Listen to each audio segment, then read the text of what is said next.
말씀은 히브리서 1장 7절에서 9절 말씀입니다. 앞에 있으니까 우리 다 함께 봉독하겠습니다. 시작. 또 천사들에 관하여는 그의 천사들을 바람으로 그의 사역자들을 불꽃으로 삼으시니라 하였으되 아들에 관하여는 하나님이여 주의 보좌는 영영하며 주의 나라는 일으키는 공평한 교회입니다. 주께서 의를 사랑하시고 불법을 그러므로 하나님 곧 주의 하나님이 즐거움의 기름을 주께 부어 주를 동료들보다 뛰어나게 하셨도다 하였고 아멘. 우리가 인생을 좀 살아본 한 50대쯤 되면은 겨우 깨닫는 게 하나 있습니다. 50대 가서 겨우 깨닫는 것 중에 하나가 뭐냐면 인생 만만한 게 아니구나. 인생 내 뜻대로 절대 안 된다. 그거 확실하게 깨달은 사람들이 있습니다. 못 깨닫는 사람도 있고요. 확실하게 깨닫는 사람들은 그때부터 주님이 기회를 주시는 거죠. 그때부터 왜 안 될까? 왜 내 뜻대로 안 될까라는 질문을 끊임없이 누군가에게는 던져야 되는 거죠. 힘도 있어요. 배운 바도 있어요. 머리도 좋아요. 그 대표적인 분이 우리 아버지셨거든요. 어렸을 때 축구하셨고 머리가 좋아서 그 옛날에도 조선대학교 다니셨고 고아 출신인데 고아원에서 자수성가 하신 분이세요. 신문기자까지 하셨어요. 그런데 폐가 망신해가지고 제 기억에는 이사를 35번 다녔어요. 그 어린 시절에 길거리에서 자본 적도 많았어요. 한겨울에 길거리에서 이불 덮고 여관 들어갈 돈이 없으니까 여관 앞에서 그냥 이불 덮고 잤어요. 그 70년대에. 저희 아버지는 마지막까지 뜻을 좀 못 내려놓으셨던 것 같아요. 당신을 그 흥선대원군으로 비유하시면서 언젠가 한 번은 기회를 잡을 것이다. 하나님이 기회를 주셨을까요? 안 주시죠. 그게 그분에게 맡겨진 그 복이에요. 복입니다. 인간이 자기 뜻대로 살 수 없다라는 게 그게 복이라는 거죠. 이제까지 종교는 그렇게 설명을 안 했어요. 자기가 원하는 대로 바라는 대로 소원하는 대로 그것을 다 이루고 사는 것을 복이라고 설교를 했죠. 그러니 히브리서 11장 1절을 그렇게 설교를 해버린 거죠. 믿음은 바라는 것들의 실상이요 보이지 않는 것들의 증거다라고 설교하면서 믿고 바라고 소원하고 기도하라고 그러면 실상이 돼서 나타날 거라고 가르쳐 준 거죠. 아닙니다. 믿고 바라는 것들의 모든 실상은 주 예수 그리스도밖에 없는 거지 내 속에 있는 어떤 바람과 소원들이 실상에 되어서 나타나는 게 그게 기독교의 복음이 아닌 거죠. 기독교의 복음은 나는 예수로 죽고 그리스도만 나타나는 겁니다. 그게 성경이 말씀하고 있는 진리예요. 그게 복음입니다. 근데 사람들은 왜 그렇게 못 살아갈까요? 그 속에 가시가 담겨서 그래요. 바울의 평생의 기도 제목이 가시 좀 뽑아내 주세요 였잖아요. 크게 3번을 기도한 후에 비로소 포기해버렸어요. 주님이 그 말씀을 기도할 때마다 동일한 말씀을 하셨단 말이에요. 내 은혜가 내게 족하다. 그럼 바울이 가졌던 가시는 무엇이었습니까? 사람들이 꼭 국어 실력이 약해서 거기에 속아나 육체에 담긴 가시라고 하니까 육체의 질고구나. 육체에 담아놓은 게 질병만 담아놓습니까? 우리의 마음의 상처, 마음의 결핍, 마음의 장애는 주님이 안 담아놓으셨습니까? 육체에 담아놓은 거죠. 그런 관점에서 보면은 바울에게 어떤 가시가 있었어요. 바울에 어떤 가시가 있었는데 그 가시는 도저히 자기가 치유할 수 없는 마음의 어떤 깊은 상처였죠. 쓴뿌리였죠. 사람들은 있잖아요. 쓴뿌리를 안 타고 태어난 사람들이 없죠. 일단 가장 쓴뿌리는 어떤 쓴뿌리입니까? 선악 지식이라는 열매를 가지고 태어난 거죠. 선악으로 우리는 태어나는 순간부터 선악으로 판단하게 되어 있어요. 판단받게 돼 있고 판단하게 되어 있습니다. 우리는 성장하면서 다 판단하죠. 그렇죠? 그래서 한국 사람들은 꼭 애들한테 물어보죠. 엄마가 좋아, 아빠가 좋아? 판단하라는 거야. 엄마를 선택할래, 아빠를 선택할래? 지혜로운 아이는 둘 다 좋아? 이러고 빠져나가지만 저는 지혜롭지가 못했어요. 난 무조건 엄마가 좋다고 그랬어. 아버지 가슴에 못을 좀 많이 박았죠. 제가 엄마가 좋다고 하는 순간 누군가는 섭섭해한단 말입니다. 그게 선악의 단점이에요. 선을 선택하는 순간 뭔가 하나는 버려지는 거죠. 선이라는 것은 있잖아요. 절대 선이 이 지구상에 존재합니까? 존재하지 않아요.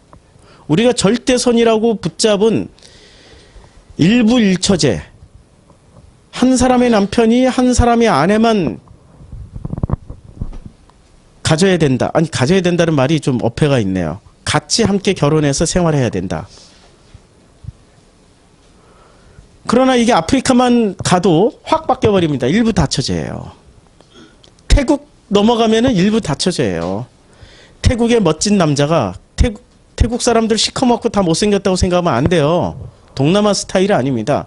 태국의 진짜 부자들은 다 중국에서 넘어온 사람들이 원래 중국 사람들이었어요. 태국 사람들이.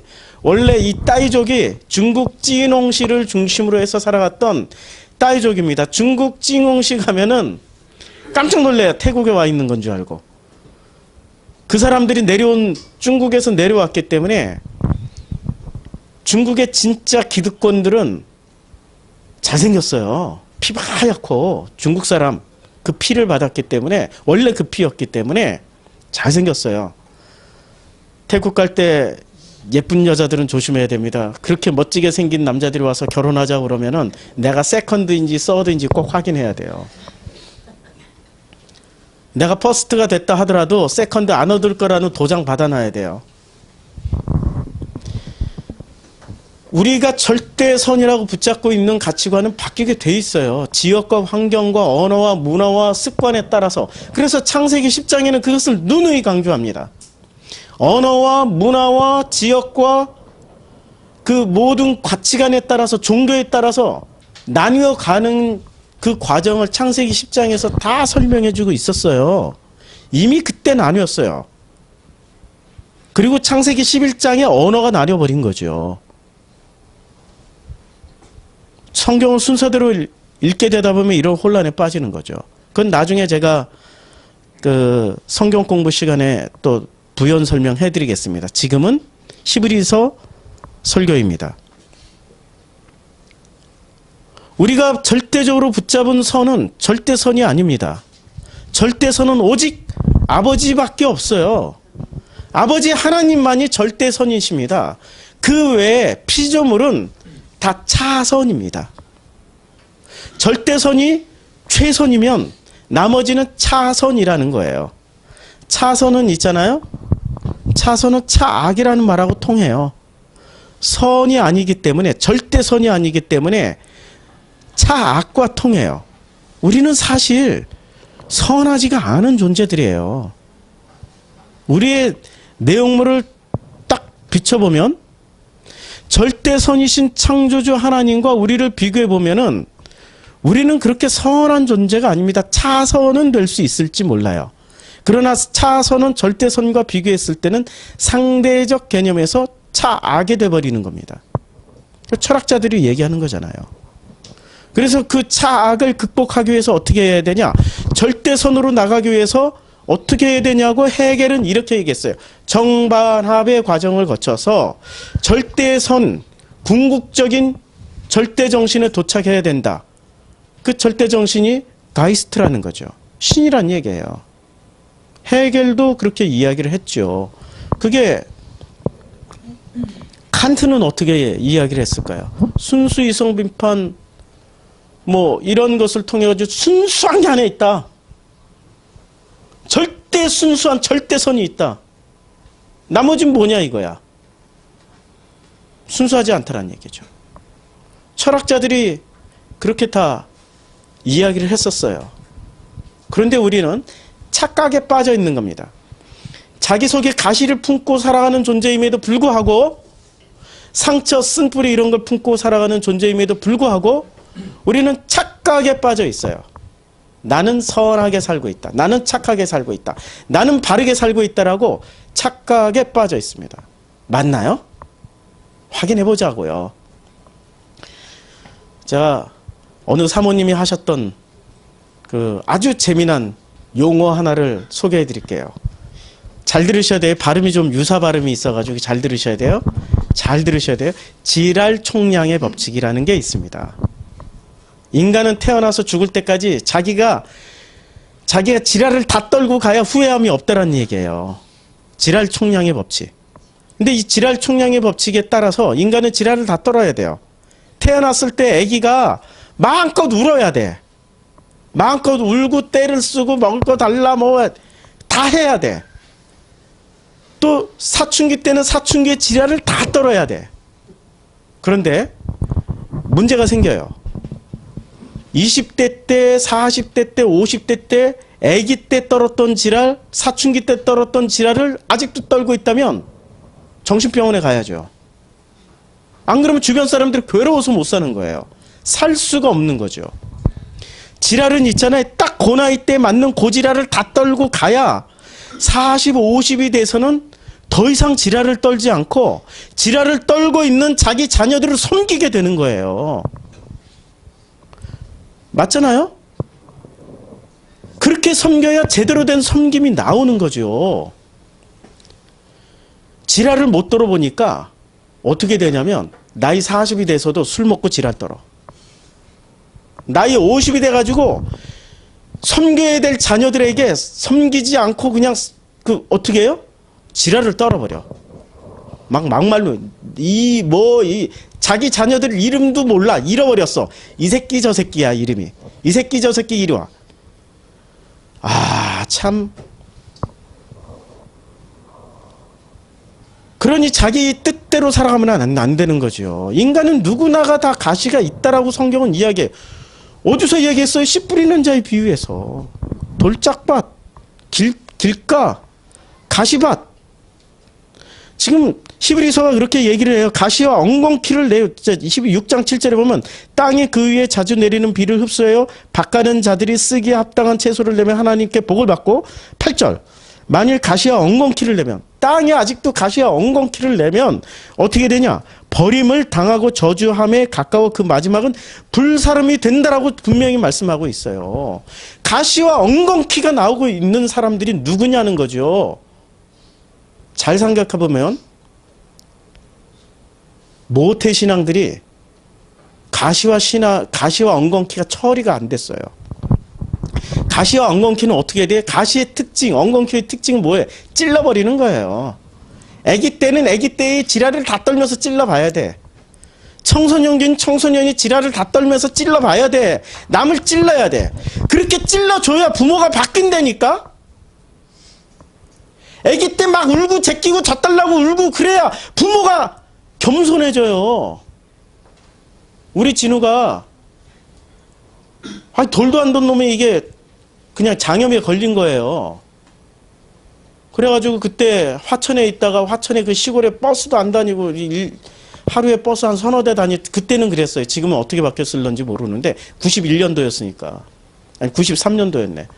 우리 진우가 93년생이었으니까. 그래 뭐 어디 갈 수가 없었잖아요. 막 그냥 발 동동 구르면서 겨우 병원에 춘천에 있는 병원까지 데려갔더니 장염이래요. 그러면 보통 이제 장염은 이렇게 씻어내야 되니까 링겔 맞아야 되잖아요. 이런데 손등에다 놔야 되는데 애기니까 이게 막 움직이잖아요. 애기니까. 그러니까 제일 안 움직이는 어디다 이게 주사바늘을 꽂냐면 머리에다 꽂더라고요. 와 정수리가 있는 볼록볼록 나오는데 거기다 탁. 그 모습이 제게는 그렇게 애처로워 보이고 안타까워 보이고 눈물이 나면서 어떤 기도를 했냐면은 주님 아들을 아프게 하지 말고 차라리 저를 아프게 해주세요. 이러면서 제가 그렇게 아버지가 되어 가더라는 거죠. 아들의 그 모습을 통해서 제가 그렇게 바뀌어 가더라는 거죠. 사춘기 때 그 아들의 저는 아들하고 같이 살지를 않았기 때문에 나중에 아프리카에서 그 사춘기 때의 그 아픔을 저한테 얘기를 하는 순간 제 가슴이 찢어지더라고요. 사춘기 때 얼마나 고통을 당했는지, 얼마나 왕따로서 결손가정이라는 이유 하나가 그렇게 아이를 친구들로부터 왕따를 당하게 만드는 조건이 되더라고요. 그런 얘기를 들으면서 제가 그 아이의 가시가 나온 거잖아요. 아이는 그때 말함으로써 가시를 다 표현을 하더라고요. 치유를 받고 그게 제 나이에 맞게 성장해가는 과정이, 저는 그 가시를 받으면서 그게 복음으로 그 가시가 안에서 이렇게 다 가시가 무뎌지더라고요. 사람은 있잖아요. 그 나이 때 떨어야 될 지랄을 다 떨어야 돼요. 뭐라고 할 필요가 없어요. 우리는 그렇게 안 살았나? 우리는 그런 시절을 안 지나왔나? 우리는 뭐 한두 번 죽고 싶어 생각 안 하고 지나온 사람이 한 명이라도 있나? 특히 대한민국은 전 세계 자살률 1위이기 때문에 대한민국 사람들은 최소한 몇 번씩은 죽고 싶다는 생각 몇 번씩은 하고 살았을 거예요. 그런 구조로 돼 있기 때문에 저는 성적표 받을 때마다 죽고 싶었어요. 성적표 조작하고 싶었어. 참 그게 그런 시절을 살아가게끔 만들어 놓은 분이 누구시죠? 아버지세요, 아버지. 놀랍게도 절대 선이신 그분이 우리에게 이렇게 말씀하시는 거죠. 내 자신을 알라. 내 자신을 알으라고. 그렇게 말씀하시는 거예요. 우리 자신을 알면 알수록 우리는 뭐가 보이나요? 내 속에 있는 착한 거, 선한 것이 보이나요? 그렇게 안 보이죠. 그러나 자기 자신을 착하다, 선하다라고 보는 사람들이 있다니까요. 모태신앙들, 아니 종교 교육을 너무나도 어려서부터 많이 받은 사람들, 지랄을 다 못 떨고 사는 거예요. 지랄을 떨 수 없게 만들어 놓은 거야. 하면 안 돼. 하면 안 대로 다 배워 먹은 거야, 그냥. 하면 안 되는 거로 다 배웠어. 이거 해도 돼, 저거 해도 돼부터 배웠어요. 이거 하지 마, 저거 하지 마부터 배웠어요. 저는 모태신앙이 아니었지만 6살 때부터 교회를 다닌 죄로 이거 하지 마, 저거 하지 마로 배웠기 때문에 스스로가 스스로를 통제하면서 착하다라는 행동은 다 하고 살았어요. 나이 40 될 때까지 나는 진짜 착한 사람인 줄 알았어. 나이 40 돼서 혼자 살면서 에이 못 해본 게 뭐가 있을까 하던 생각, 그 생각하던 중에 응급실에 실려갔어요. 담석증 때문에. 지금 쓸개 없는 인간이잖아. 그 나를 괴롭히던 쓸개를 잘라 내버리기 전까지는 그게 쓸개를 통해서도 저를 괴롭혔어요. 우리 하나님은 저를 죽도록 그냥 죽음 직전까지 응급실에 가가지고 진통제 맞고 진경제 맞고 이렇게 사람이 두 대를 맞지. 진경제, 진통제 차이점 아실 분은 아실 거예요. 진경제, 진통제 그냥 거듭거듭 맞고 사람이 이렇게 퍽 퍼져 있었어.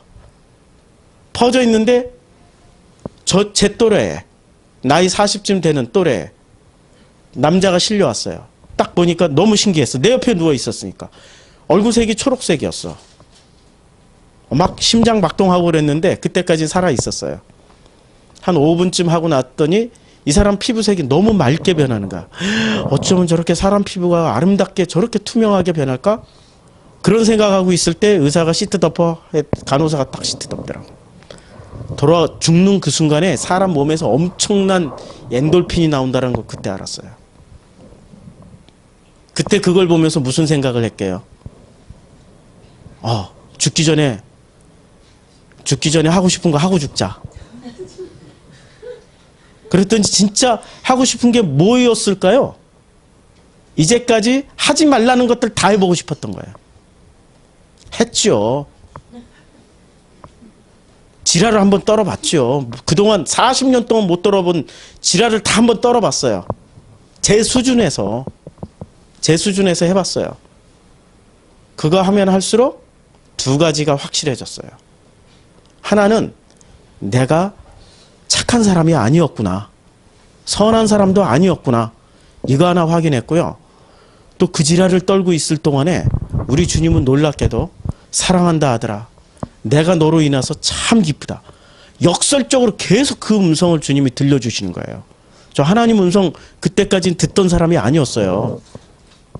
그런데 그 지랄을 떨고 있는 그 현장에 주님이 계속해서 아니 말씀을 하시는데 이게 어디서 들리는 음성이야?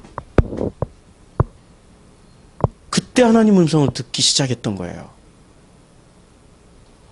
히브리서를 읽으면서 아는 거죠. 가시와 엉겅퀴를 다 불사르지 않으면은, 다 태워 없애지 않으면은 저주를 받는 거예요. 우리가 살면서 그 지랄을 다 떨어본 사람은 40에 맞춰서 살고 50에 그 나이대를 살아가게 돼 있어요. 그걸 다 못 해본 사람은 아직도 그게 남아있기 때문에 또 떨어야 돼. 자기 자녀이든 아내이든 남편에게든 끊임없이 그것이 막 솟구쳐 나와요. 끊임없이 솟구쳐 나와. 그럼 그 솟구쳐 나와서 죽임을 당하고 있는 최영희 성도는 무슨 죄가 있어가지고 정성필 성도한테 그렇게 고통을 당해야만 하나? 궁금하죠? 그게 바로 오늘 본문에 나오는 말씀이에요. 오늘 본문에 이렇게 나왔죠. 1장 7절 또 천사들에 관하여서는 그는 그의 천사들을 바람으로 그의 사역자들을 불꽃으로 삼으시느니라. 바람이 뭐죠? 바람이 푹 하고 나오죠. 그러니까 바람이 푸뉴마예요. 이 원문이 푸뉴마예요. 그러면 히브리어로는 뭐 하죠? 뭐라고 말하죠? 성령을 루아흐. 그러니까 루아흐를 그냥 자연스럽게 루아흐. 바람이라니까요. 바람과 성령은 같은 단어예요. 바람과 성령은 같은 뜻이에요. 바람이 있잖아요. 두 가지 기능이 있어요. 바람이 들어와서 채워지는 기능이 있고 푹 하고 핫바지에서 빠져나가는 것 같은 그런 역할을 해요. 바람은 두 가지예요. 제가 전에 한번 영화 소개해줬죠. 공기인형. 예, 꼭 한번 보세요. 공기인형. 배두나가 주인공이에요. 일본 영화인데 배두나가 주인공이에요. 배두나 빼고 다 일본 사람만 나와요. 그 배두나가 공기인형이에요. 바람이 들어가면 그는 살아나고 바람이 빠지면 그는 죽어요. 루아흐가 들어오면 살아나고 루아흐가 빠져나가면 죽는 거예요. 그렇죠? 그러니까 천사는 어떤 역할을 해요? 첫째는 그는 그의 천사를 바람으로 쓰셨고 또 사역자들을 누구예요? 천사들이 사역자잖아요. 천사들을 불꽃으로 불꽃은 어떤 역할을 하는 거죠? 태워버리는 거라니까요. 그럼 천사는 두 가지 기능을 해요. 살리는 기능도 하고 죽이는 기능도 해요.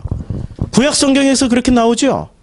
구약 성경에서 살리는 천사가 나오지만 죽이는 천사도 나오잖아요.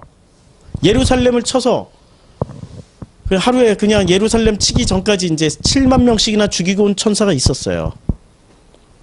천사의 역할은 두 가지예요. 지금 성경은 정확하게 우리 속에 있는 그 가시가 어떤 역할을 해요? 우리를 살리기도 하고 죽이기도 한다니까요. 우리 속에 가시 없는 사람이 누가 있어요? 없다고 자신하는 사람 한번 나와보세요. 제가 5분 만에 가시 다 드러나게 해줄게요. 5분 만에 살살 요리조리 얘기하면 그 속에 있는 가시가 다 나와가지고 가시뿐만이 아니라 속에 있는 쓴물 그냥 꾸정물까지 다 튀어나올 수 있게 돼요. 5분만 지나면 돼요. 5분만. 질문 몇 개만 하면 끝나. 내 속에 가시가 얼마나 많은지. 그런데 가시가 나오라고 5분 이상을 얘기를 해도 안 나온다. 그분은 종교인이세요. 철저하게 감춘 착한 것만을 보여주려고 하는 종교인. 하나님의 섬김은 우리를 잘되게 하시기 위해서 섬기는 것인가요? 우리에게 절대선이신 하나님과 하나 되기 위해서 섬기시는 건가요? 이제까지의 기독교의 질문은 잘못되었어요. 우리를 잘되기 위해서 섬기는 하나님만 우리는 구하고 있었던 거죠.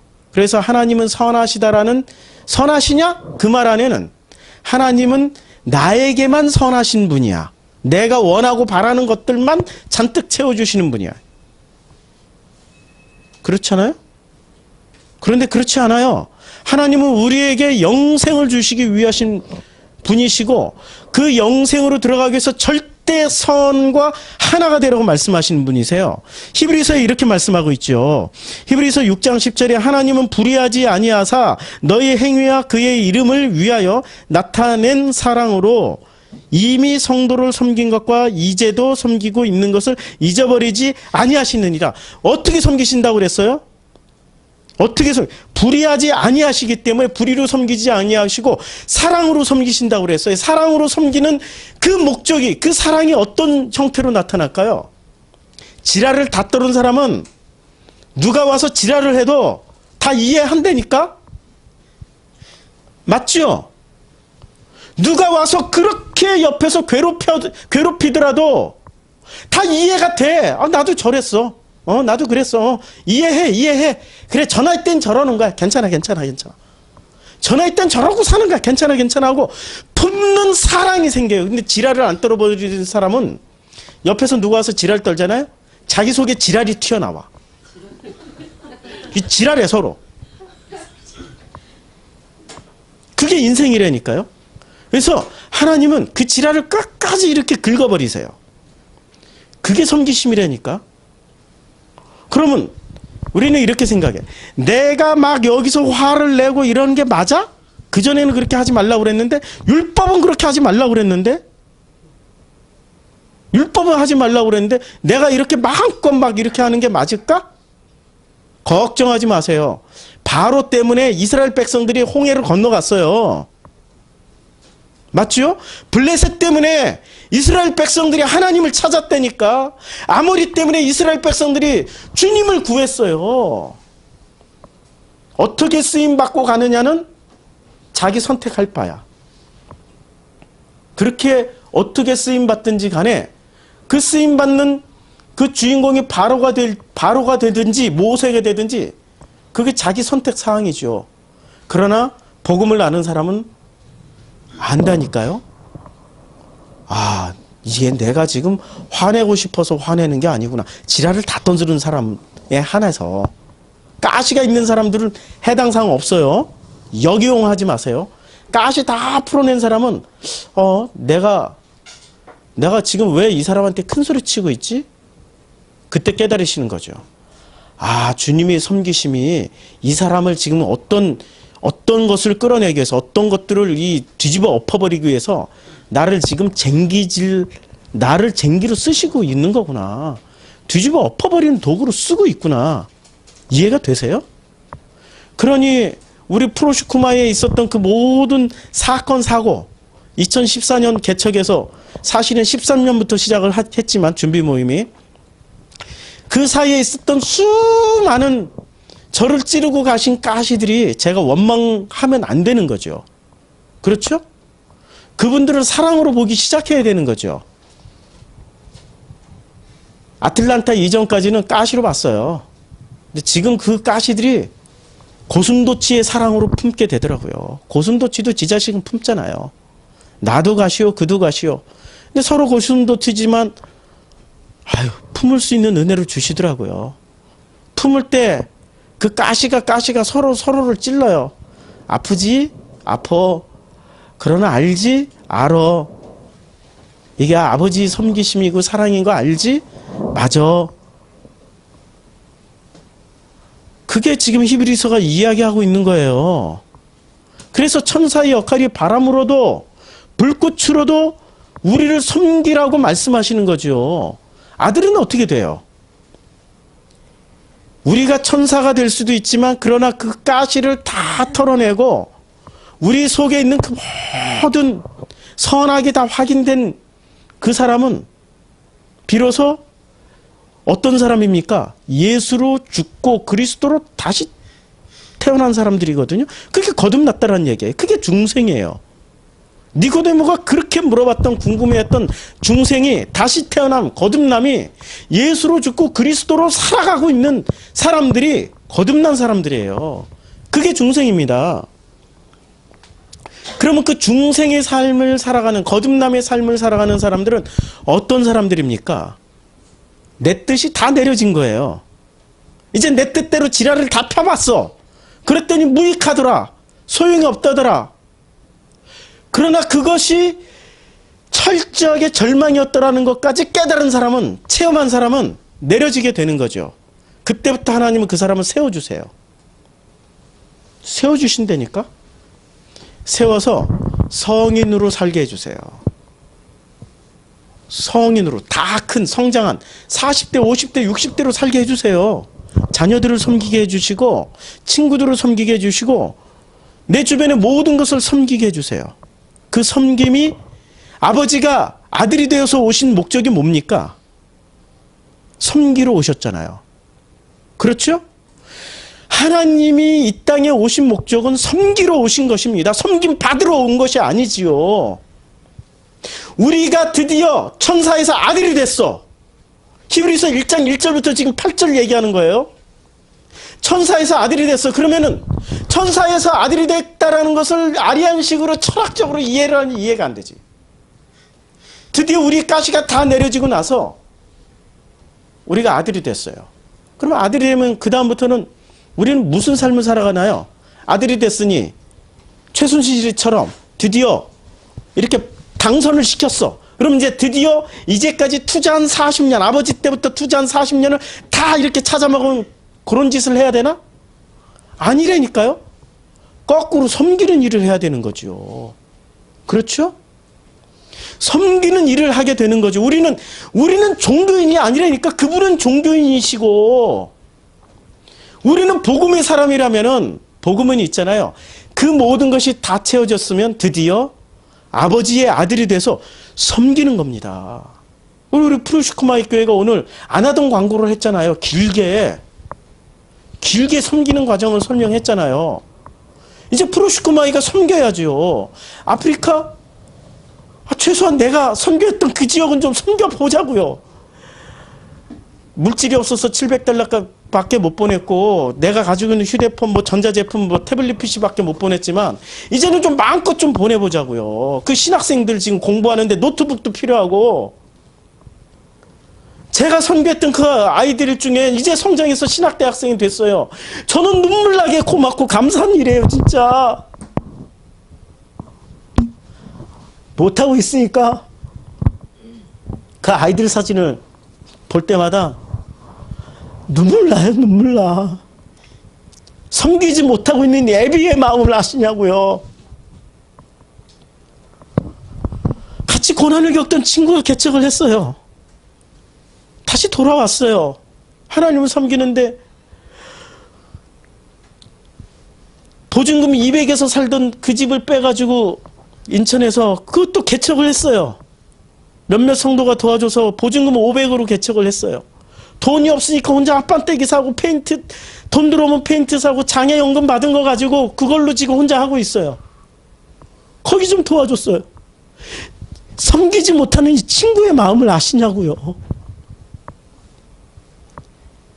이제 우리를 섬기시는 그 아버지의 뜻을 알았으면, 섬김을 받았으면, 이제 지랄을 다 떨고 살았으면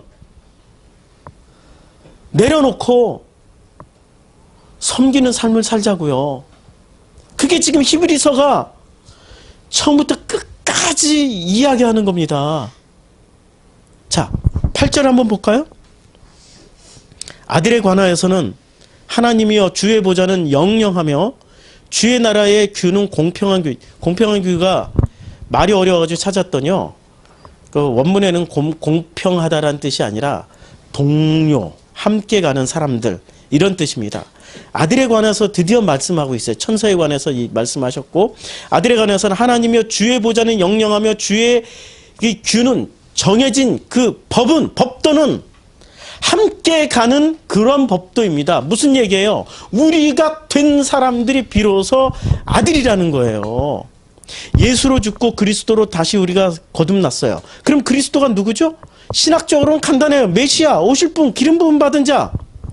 그게 신학적 정의의 끝 아니지요. 그분이 누구시냐는 거야. 그분이 누구시냐니까. 예수는 죽고 그리스도로 다시 부활하신 그분이. 그래서 이름도 그리스도 예수 그리스도 이름을 같이 쓰잖아요. 예수라는 이름 하나로만 안 쓰고. 그러면 신학자들이 또 뭐라고 얘기하죠?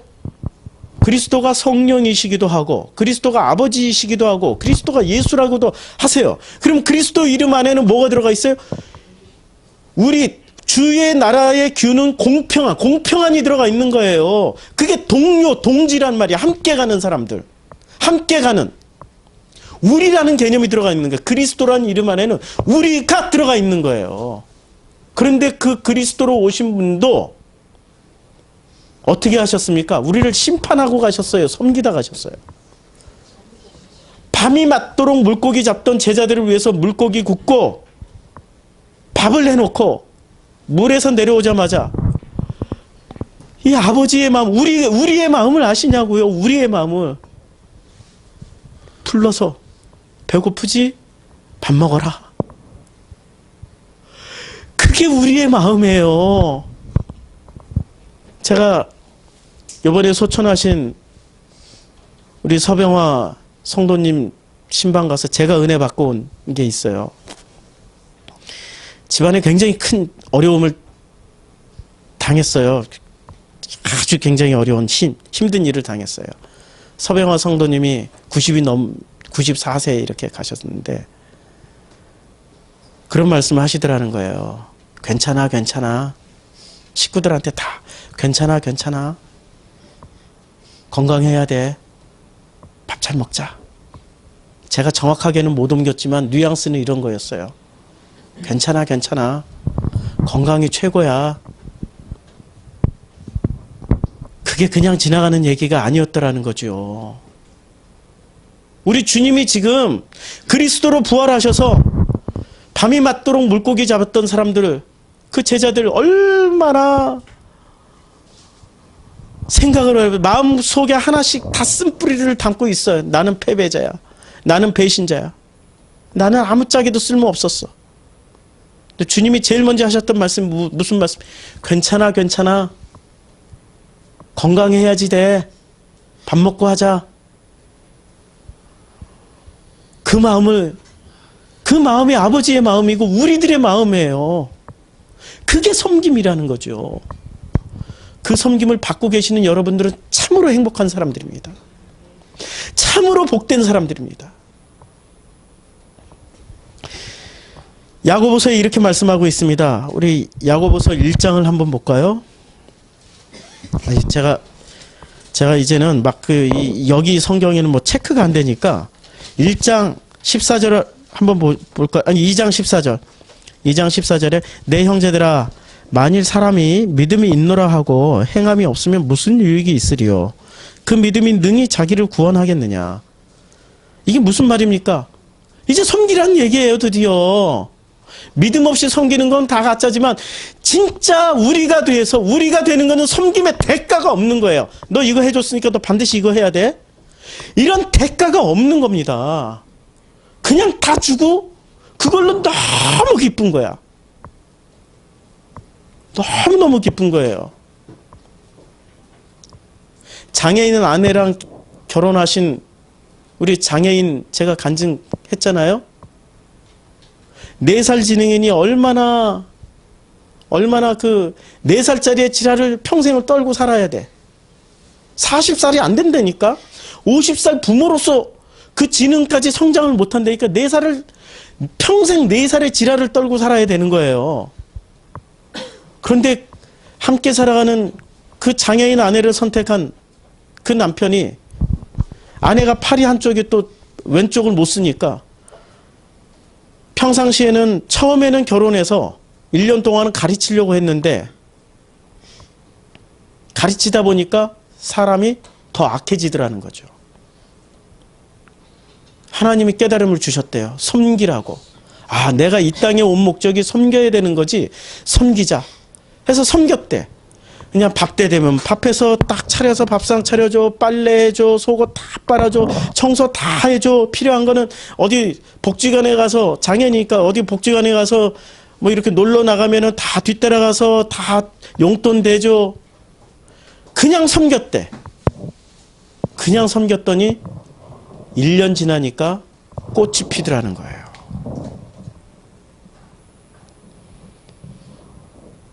여러분들은 살면서 한 송이의 꽃을 피우고 갈 수 있겠습니까? 안도연의 시에 연탄재 함부로 차지 마라. 너희는 누군가에게 한 번이라도 따뜻해봤던 존재였더냐? 한 번이라도 따뜻한 적이 있었더냐? 자기 몸을 다 태워서 누군가를 따뜻하게 해주고 연탄재가 된 그 연탄재 함부로 발로 차지 말라는 겁니다. 하나님이 우리를 이 땅에 보내신 목적은 섬기라고 보내신 거예요. 섬겨야죠. 내 이웃을 내 몸처럼 사랑하라고 그러셨단 말이에요. 그 사랑의 결론은 섬김이란 말입니다. 우리가 할 수 있는 최고의 것이 무엇입니까? 내 몸을 불사르게 정의를 위해서 내어준다 할지라도 그것이 사랑입니까? 아니라고 그랬어요. 진짜 섬김은, 진짜 사랑은 섬기는 겁니다. 섬김은 나 죽음의 과정이에요. 내가 죽지 않고 어떻게 섬길 수 있겠습니까? 그냥 우리 아버지처럼 하시면 돼요. 보시기에 좋았더라. 우리 아버지 창세기 1장에서 보시기에 좋았더라 7번을 하셨어요. 마지막은 심히 보시기에 좋았더라고 말씀하셨어요. 그 7번의 말씀 가운데 결코 한 번도 주님은 저녁으로 살고 아침을 맞는 사람들에게 불평 한마디 안 하셨습니다. 저녁은 뭔지 아틀란타 복음학교에 다 설명했어요. 아침이 뭔지 다 설명했어요. 저녁으로 살았던 우리였는데, 저녁으로 살고 있는 우리였는데도 불구하고 주님은 한 번도 마다하지 않으시고 보시기에 좋았더라라고 말씀하시면서 우리를 섬기셨어요. 그게 아버지의 절대 선이십니다. 우리는 그렇게 살아가고 있냐고요. 야고보서 2장 15절에 만일 형제나 자매가 헐벗고 일용할 양식이 없는데 16절 너희 중에 누구든지 그에게 이르되 평안히 가라, 덥게 하라, 배부르기라 하라. 이 얘기가 어떻게 가능할까요? 분명히 여기서는 배고프고 쓰러졌고 병들고 지금 강도 당했는데 그 강도 당한 사람들 때 평안하라, 내가 축도해 줄게, 그럼 하나님 축복이 너한테 임할 거야, 너 곧 살아날 거야, 이러고 가고 있는 게 지금 누구 이야기예요? 레위인들 이야기, 지금 바리새인들 이야기, 유대인들 이야기 아니에요. 사마리아인은 와서 그런 말 안 했어요. 싸매고 치료해주고 치료비 주고 여관, 지금으로 치면 병원에 맡겨놓고 간 거예요. 그리고 또 안부를 또 물었어. 왜 자꾸 성경을 왜곡하냐고요. 말씀만 들어가 있으면 위로가 된다고. 그게 진리가 된 자들이라고. 그게 복음이 된 자들이라고. 그게 아들 된 자들이라고. 착각하지 마십시오. 히브리서로 건너가셔야 됩니다. 지금 히브리서 1장 하면서 지금 야고보서 읽으니까 보이시는 거죠. 히브리서를 읽어야 드디어 이 사도들의 서신서가 보이기 시작하는 겁니다. 진짜 말씀이 우리 안에 들어와 있으면 우리는 섬기게 돼 있어요. 아버지처럼. 그게 천국입니다. 바실레아의 의미는, 천국이라는 의미는, 호데오소 바실레아의 의미는 그 하나님의 그 섬기심이 이루어지는 자리가 천국이에요. 우리가 꿈꾸는 수정같이 맑은 물, 아름다운 천사들이 날갯짓하면서 우리들을 섬기는 그런 자리가 아니고, 우리가 천사가 되어서 섬기는, 우리가 루아흐처럼 그들의 몸속에 들어와서 생기를 불어넣어주는, 그래서 죽었던 자들이 살아나고 있는, 소망 없는 자들이 일어나고 있는, 에스겔의 그 마른 뼈들이 즐비한 이 세상에 아골골짜기 같은 이 골짜기까지 우리가 복음 들고 와서 그들에게 바람을 불어 넣어주는 게 우리들의 섬김입니다. 왜 자꾸 왜곡하시고 그러십니까? 복음을 들으세요. 복음은 살려내는 것이지 합리화시키는 것이 아닙니다. 복음은 살려내는 것이지 남을 짓밟는 것이 아닙니다. 복음은 살려내는 것이지 남을 비교해서 멸시하는 것이 아닙니다. 내 속에 있는 아직도 다 풀어내지 못한 그 가시들 때문에 가시에 묶여서 복음을 이용하지 마십시오. 복음을 이용하는 이용물이 아닙니다. 복음은 살리는 말씀입니다.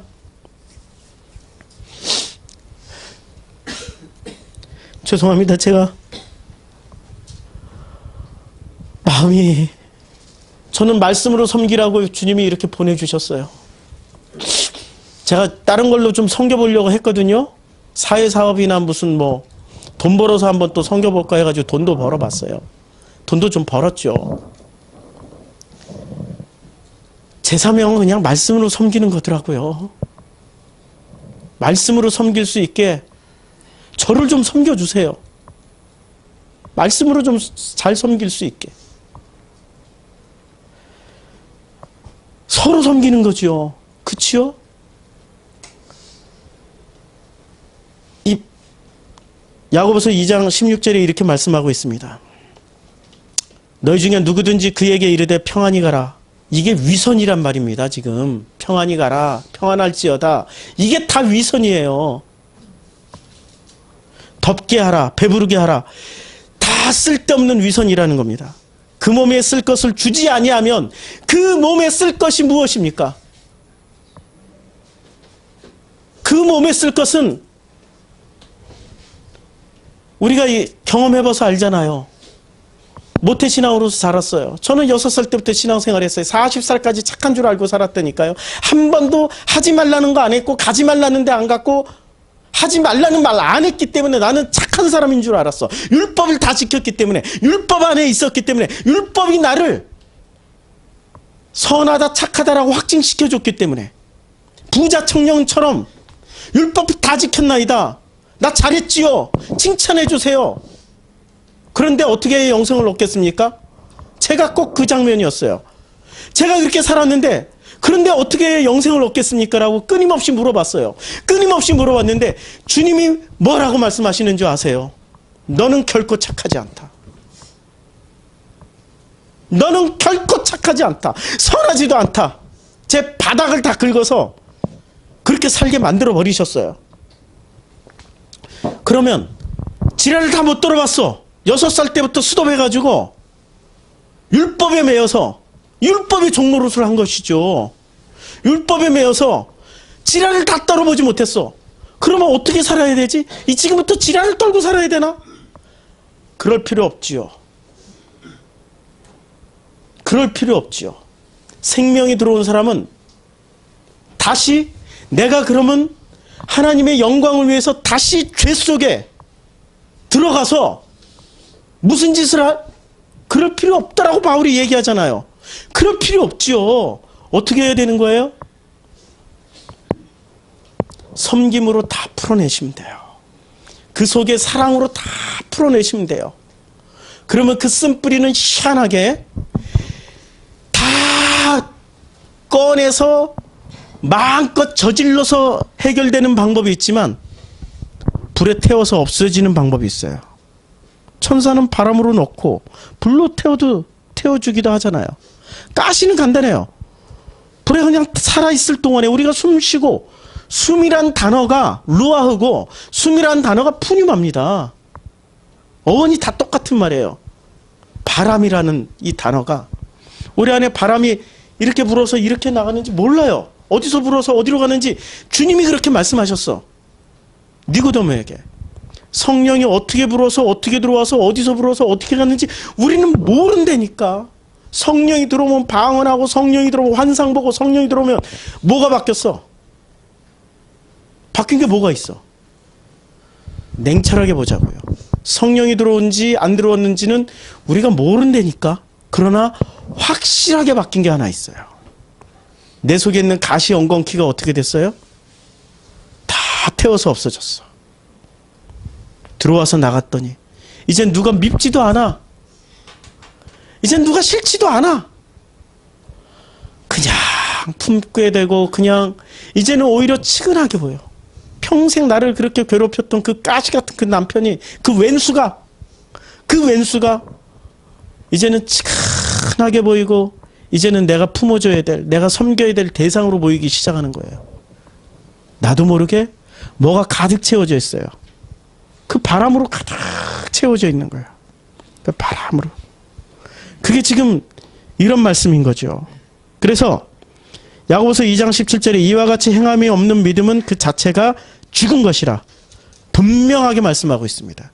행함이 없는 믿음은 어떻게 돼요? 그 자체가 죽은 것이라고 말씀하고 있습니다. 히브리서는 누가 읽었죠? 히브리서 6장 1절. 앉으세요. 거기 옆에. 예. 히브리서 6장 1절에 뭐라고 말씀하고 있냐면, 그러므로 우리가 그리스도의 초보를 버리고 죽은 행실을 회개함과 하나님께 대한 신앙과, 자, 여기서 보면 중요한 단어가 뭐가 있습니까? 그러므로 우리가 그리스도의 행실을 버리고, 그리스도의 행실이라는 게 뭐죠? 그리스도의 초보를 버리고, 자, 초보를 버리라고 그랬어요. 그러니까 이 사람들은 지금 그리스도의 도의 초보라고 그랬어요. 이 성경이 예수라고 그랬어요? 그리스도라고 그랬어요? 놀랍게도 복음을 들은 사람들이에요. 예수로 죽고 그리스도로 살아가고 있는 사람들에게 지금 하시는 말씀이에요. 바울 신학을 다 거쳐서, 지금 히브리서의 위치가 그랬단 말이에요. 바울 신학을 다 거쳐서 드디어 사도의 신학으로 넘어가기 전에 징검다리를 하나 건너가는 게 히브리서였잖아요. 그럼 바울을 통하여서 예수를 드디어 알았어. 그래서 예수로 갈라디아에서 말씀처럼 십자가에 연합해서 죽고 그리스도로 지금 살아가고 있는 사람들에게 하시는 말씀이에요. 그런데 그 말씀이 좋게 나오는 게 아니에요. 어떻게 나오죠? 그리스도의 도의 초보를 버리고 도의 초보가 있다라는 거야. 그게 뭐죠? 나 아들 됐어. 나 아들 된 자야. 나 복음 됐어. 나 진리가 된 자라니까? 난 다 안되니까? 배우라니까? 거기서 머물지 말고 건너가라는 얘기예요. 아들 됐는데 그래서 그 다음에 뭐? 여기가 당신이 살아가고 있는 자리가 천국이야? 진리가 된 자야? 그럼 당신이 살아가고 있는 자리가 천국이냐고. 마인드 컨트롤 하지 말고 열매로 보여줘보라고. 열매로. 지금 히브리서는 정확하게 묻고 있는 거예요. 뭐가 지금 드러나고 있지? 맞지요? 그리스도의 도의 초보를 버리고 죽은 행실이라고 그랬어요. 그것을 죽은 행실. 이 죽은 행실이라는 게 종교에서 말하는, 지금 이 문장의 문맥은 종교 시절의 죽은 행실이 아니에요. 종교 시절에 드리고 바치고 섬기는 그런 행실이 아니라는 겁니다. 어떤 행실이었어요? 나는 진리가 됐다니까. 교회 나가고 싶으면 나고 말고 싶으면 말고, 나한테 무한 자유가 있다니까. 그 사람이 자유를 아는 겁니까?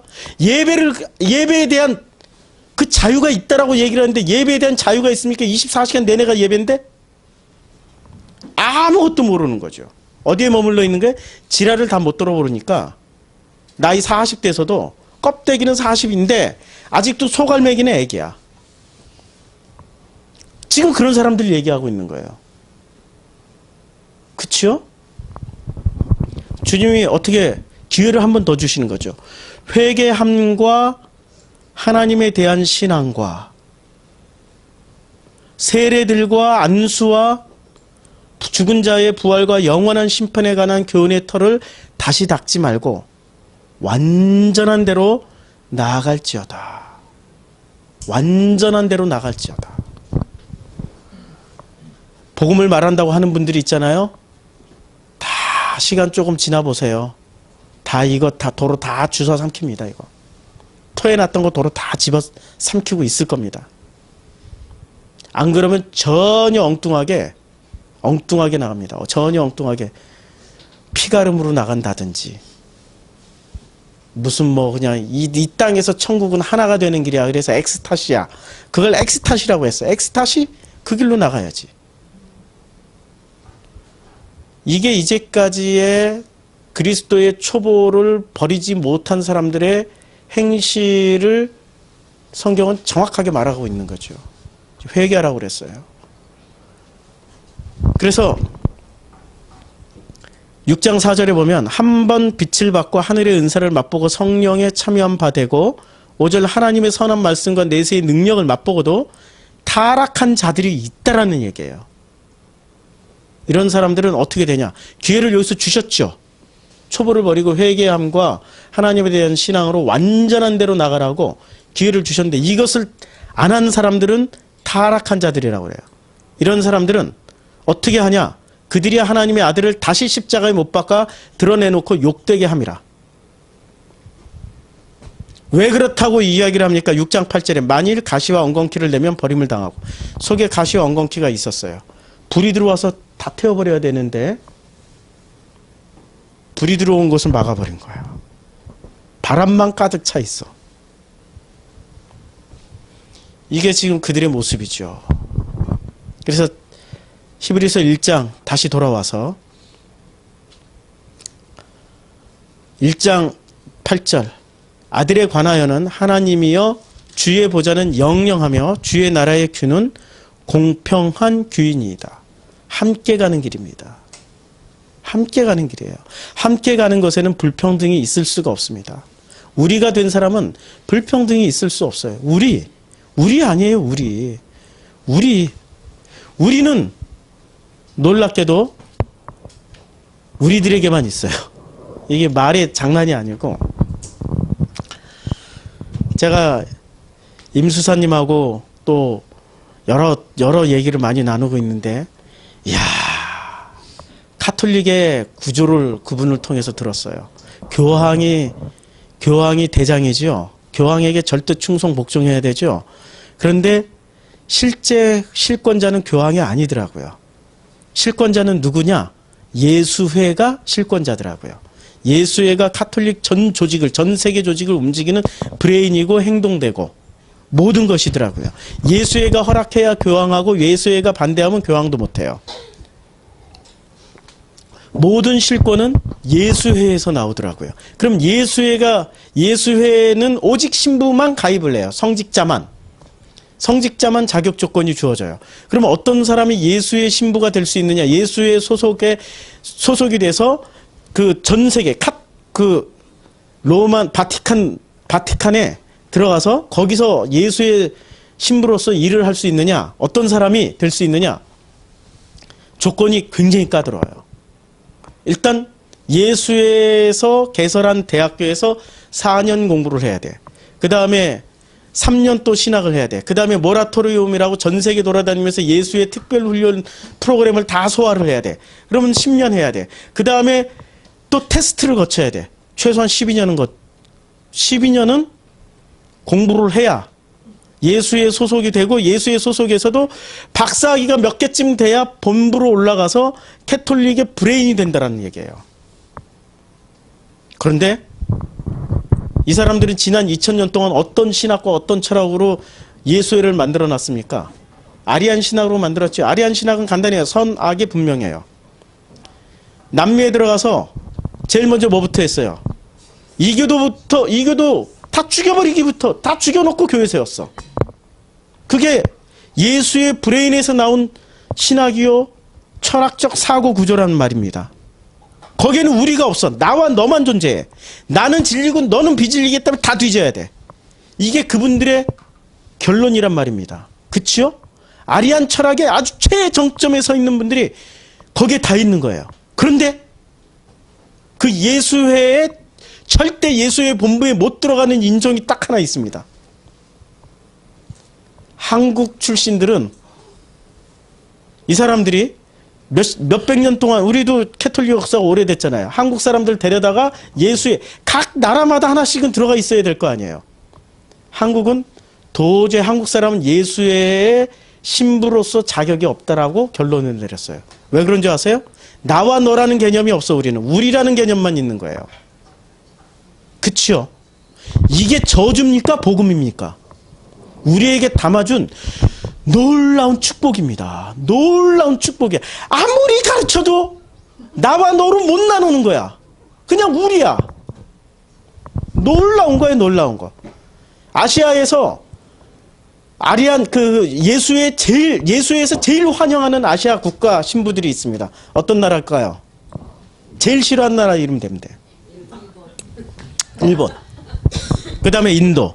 인도는 아리안 사람들이니까 본래. 일본 출신의 신부들은 예수회에서 무조건 환영. 인도도 무조건 환영. 아리안 사람들이니까. 근데 우리는 아니야. 우리는 아예 과정 중에 본부에 못 들어오게 모라토리움 과정을 빼버렸대요. 한국 사람은 그거 받을 필요 없다고. 그냥 니네 나라에서 예수에 소속해가지고 니네들이 지지고 볶고 하라고 모라토리움 과정을 빼버렸다는 겁니다. 놀라운 거죠? 지금 이 말씀을 1장 8절을 이해하려면은 우리라는 개념이 있어야 되는데 여러분들이 이해가 되죠? 우리. 너무 쉬워. 근데 서양 신학자들은 이게 이해가 안 되니까 이걸 어떻게 설명해놨어요? 전부 다 계급으로 천사가 더 높아, 아들이 더 높아. 그러면 아들에 관한 규례는 뭐야? 이런 식으로 설명을 하니 이게 이해가 됩니까? 우리는 쉽게 이해가 됐죠. 간단해요. 우리가 되면 섬기는 겁니다. 우리가 되면 섬기는 거예요. 이제 우리 프로슈크마이 공동체 우리가 되었습니까? 신년도에는 올 12월 달 내내 기도하시면서 신년도에는 내가 어떤 섬김으로 살아갈 수 있는지 하나님하고 프로슈크마이 한번 해보세요. 어떤 섬김으로. 꼭 뭐 대단한 뭐 위대한 국가와 민족을 위해서 나는 섬기기 위해서 대통령이 되겠다. 뭐 이런 거 안 해도 돼요. 꼭 내가 국가의 장관이 돼서 이 나라 뭐 민족을 섬기겠다. 그런 거 안 해도 돼요. 제일 가장 가까운 내 이웃을 내 몸처럼 사랑하는 것부터 시작하는 게 섬김입니다. 아버지는 당신의 이웃부터 섬기기 시작하셨죠. 그렇죠? 그게 바로 복음입니다. 기도하겠습니다.